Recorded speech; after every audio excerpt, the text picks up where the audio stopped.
দেখো একটি মাত্র ডিম দিয়ে কি সুন্দর বিকেলের টিফিন হয়ে যায়। যখন খুব খিদে লাগবে ঝটপট বানিয়ে ফেলো। এর জন্য কি কি লাগবে দেখো, 1 কাপ দুধ নিয়েছি,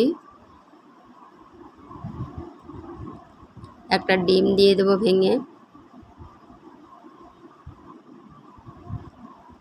তারপরে এখানে চালের গুঁড়ো দিয়ে দিচ্ছি 2 চামচ, আটার গুঁড়ো 3 চামচ দিয়ে দিচ্ছি, তোমরা যতটা খাবে ততটা দেবে। এরপরে চিনি দিয়ে দিলাম 1 চামচ, স্বাদ অনুযায়ী লবণ দিয়েছি, হলুদ গুঁড়ো, জিরা গুঁড়ো, ধনা গুঁড়ো আর লঙ্কার গুঁড়ো দিয়ে দিচ্ছি। এখন এটাকে ভালো করে মিক্স করে নিতে হবে। মিক্স করা হয়ে গেছে।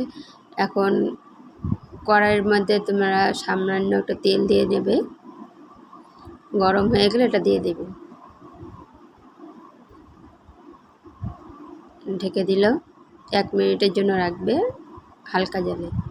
দেখো হয়ে গেছে। তোমরা এখানে বিস্কুটও দিতে পারো, গুঁড়া দুধও দিতে পারো সেন্টের জন্য। এটাকে পাল্টে দেব, একটু হালকা আঁচে রাখতে হবে। এরপরে এটাকে কেটে নিয়ে সার্ভ করে নেবে।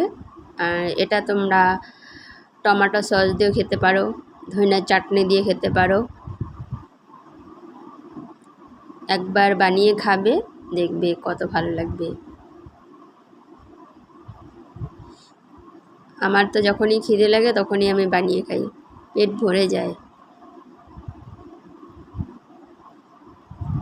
ডিমের একদম সেন্ট থাকবে না এখানে, ডিম দিয়ে যে বানিয়েছি একদম ডিমের সেন্ট থাকবে না। দেখো কি সুন্দর হয়েছে, একবার ট্রাই করবে।